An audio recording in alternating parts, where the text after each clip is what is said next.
Part of the process of designing templates for use in bookkeeping, accountancy and offshoring of accountancy processes is to provide checklists and templates that allow work to be controlled and also to allow staff to improve their skills and learn. It's all about accuracy and creating complex and interesting jobs for people to do within the industry on the basis that if you are accurate in your processing and you put in place mechanisms to allow staff to learn, they both improve their skills as accountants and bookkeepers, as well as quality control when processing offshore, as well as be on a learning curve. A good example of this is what follows. This is a GST year-end review cross-check. Now, in my opinion, any accountancy practice or bookkeeping firm preparing accounts should be doing a year-end GST review. Apart from just the accuracy and the delivery of high-end services to clients in doing this, and a lot of clients are happy to pay this because in a lot of cases it results in a refund, it also is a tool for allowing your staff to improve their knowledge. And if you're working in a firm where this sort of thing happens, it is more likely you're going to learn a lot more about, in this particular case, GST, than if you're working in a firm where this is not dealt with because of pressures to save time and or just trying to get the work out the door. So this has been designed as part of a portfolio in a PDF, but ultimately this is part of a series of checklists that are in the expert system software, whereby what happens is as you're working through a set of financials or you're doing a task, there are a string of checklists, not just for GST, they also will direct you into areas such as loan accounts, Division 7A and other areas. But this is an example of the processing and how it might work. So effectively you open up a PDF and the PDF acts as a checklist. And what we're seeing here is a string of checks that have to be done in order to properly prepare and complete a set of accounts and a GST reconciliation for a client. So it begins, for example, by saying, have you completed a GST code check and review? And the idea behind this is, and there's a link here that will take you to the PDF that explains what's required, it's basically saying if you're running accounting software, you should be able to upload that into a spreadsheet or some other document where you can quickly filter that information so that you can see whether there are inconsistencies in the GST coding.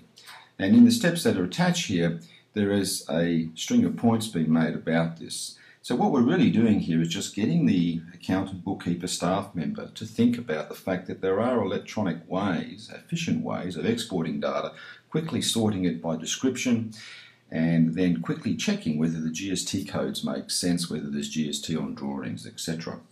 So once that's completed, you then would return, and then that is a step that's been finalised as part of the GST rep. The next area is so-called problem accounts. There are certain types of GST entries that seem to always attract error, or the error rate is higher.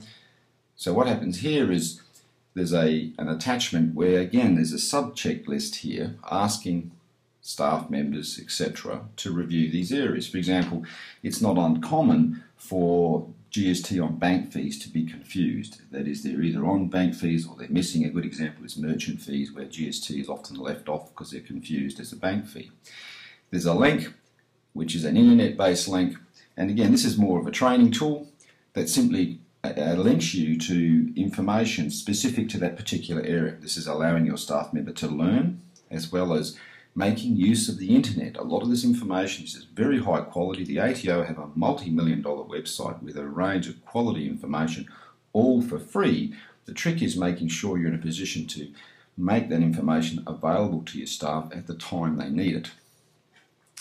Insurance traps. Insurance is a significant issue in GST, and again, this is getting specific, but it's also a learning tool for clients. So in this case, it links to a good ATO document dealing with GST and insurance, and they can then review if there are any issues with the particular job they're doing.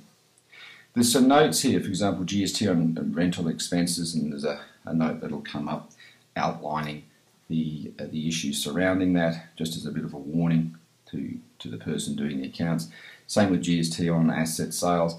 Claiming GST on licence fees, for example, is often very confusing. There is, once again, available online, a very good publication that deals with all the licences within Australia and their GST position. And once you've got access to this, like a lot of things on the internet, you need to know where it is, but once you find it on a government site, you then link it to the right location for people to access it when they need it. GST on contractors is often a major issue where people are paying contractors and some are registered for GST or some not, and some change their GST registration, and this can cause quite a few problems in terms of incorrect claiming of GST. There's an issue about motor vehicles. It's a common issue with GST that third-party motor vehicle licence fees have 1/11 of the GST applied to them. There again is a link to a document here. This is in the state of Western Australia, which outlines the third-party insurance. Now, this does two things. It allows you to calculate the correct GST if you're not sure. It also informs the staff member, etc., the person doing this processing, about what these rules are. They're learning something because it's in the right area. The GST rec, then, as a result, is teaching people things. If you didn't do these reconciliations, it's hard to imagine an accountant working in a practice ever learning things like this.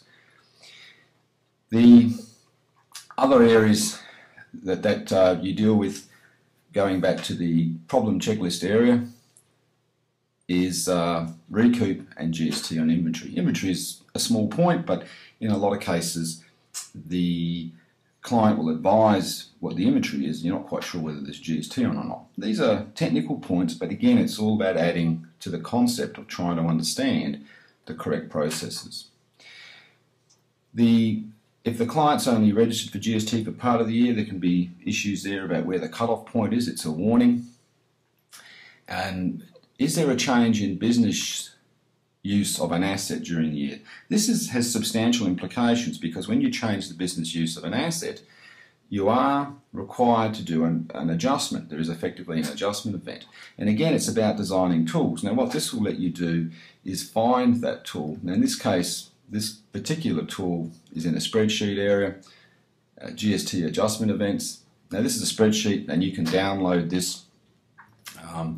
That helps not only staff get familiar with the concept of adjustment events, but gives them a tool to use it correctly. And like a lot of practices, these spreadsheets can be developed, and then effectively, once they've been developed, they're available for use throughout the practice.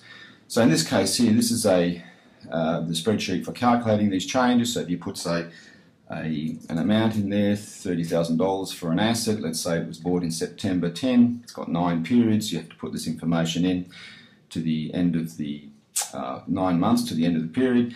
It's preset so that it's for 5 adjustment periods. And then what happens is, if it's initially 100% business use, you put that in. Now, in the first period that the actual asset is used, if you put in 80%, it'll automatically produce the decreasing adjustment for that year. In this case, there's a reduction in the business use, so theoretically you need to pay $343 back in GST. You'll notice that it changes every year, and the reason for that is, and this is another issue, if you don't deal with these sort of things at the reconciliation level, you'll never learn it. And you wonder sometimes how many accountants and practices actually deal with this. But even if the business use stays the same for every year afterwards, you have an adjustment event every year. And the reason is the way the legislation is written. Remember, tax law is always complicated. It's based on this so-called average business use, which changes because the original business use is no longer the same as its current use, and so it's based on an average. Now, you might argue, well, how far are you going to push this? The point is, it's about being accurate. This asset could be quite a bit more in value, and the differences in percentage could be more substantial. But it's making sure you're getting it right, and it's teaching your staff about Section 129.25 of the GST Act. Knowledge is better than none at all. Don't do the reconciliation. You'd never get to this point of dealing with these sort of issues. So there are GST calculators that do these sort of things. Now, just getting back to the actual sheet. Go back to the main. So there are other parts to it. There's an issue here, a thing called a GST logic check. This can be really useful. Again, it's just forcing people to have a think about logic. You can have your accounting staff, your bookkeeping staff think in GST in terms of logic and not just numbers. So in this particular sheet here, it's designed to try and get you to think about how much GST the client has collected, how much have they paid, how much have they paid or received back from the ATO, and the difference should be when you're doing your BAS or your annual reconciliation, roughly what that balance is. In other words, if you're finding there's a big refund due or a bill that's got to be paid and or it's neutral, this GST logic check will help you get that right. It's getting you thinking about the logic of the processing. There is a GST reconciliation. This again is another spreadsheet. I'll just quickly go there. Again, it's available for download as part of this portfolio. It's embedded in the portfolio. This is a very easy way of reconciling GST, and I'm sure a lot of accountants and bookkeepers have their own way of doing this. But in this particular spreadsheet, you can fill in all the details on the BAS returns. You then put in information about the sales, debtors and creditors, and it's got parity checks and things like that to ensure correct data. It then produces a GST reconciliation, and it even has a GST cross-check where you can enter information from your financials. And what the GST cross-check will do effectively is give you a difference, and it should be close to zero, because what you're doing is matching your estimate of how much GST is to be paid or refunded when you do the reconciliation against the actual control accounts in the financials. Again, it's forcing and getting accountants, bookkeepers, etc.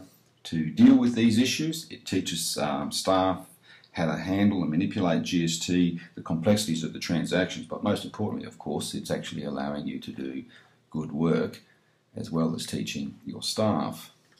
And again, when work is offshored effectively, these sort of processes are what is being used to maintain the level of accuracy. And that is why the offshoring process can be extremely accurate. And the idea that it's inaccurate because it's offshore is not correct, because it's steps like this with people working offshore, and you can use it within offices that allow that accuracy to occur.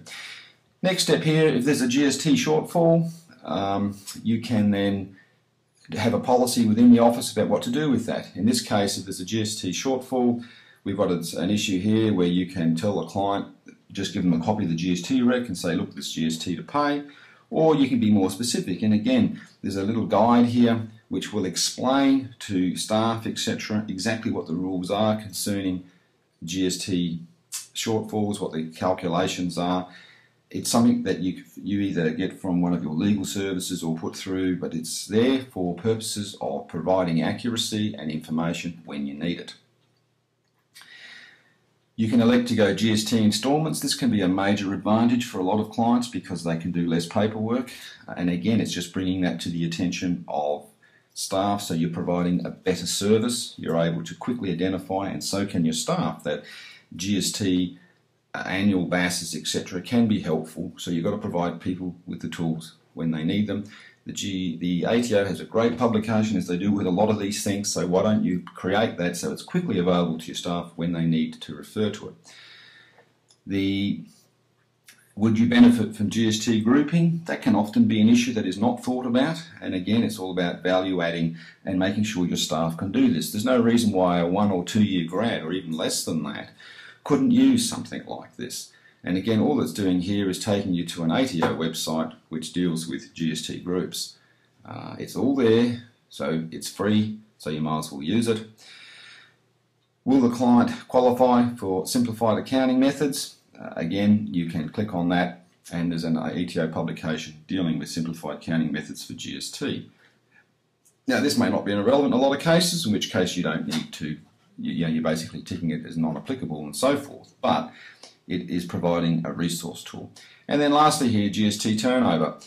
There's often an issue with that between cash and accruals, and again, quickly plug into the ATO website where it deals with it, and the accountant, bookkeeper, etc. get familiar with these steps and start to actually learn.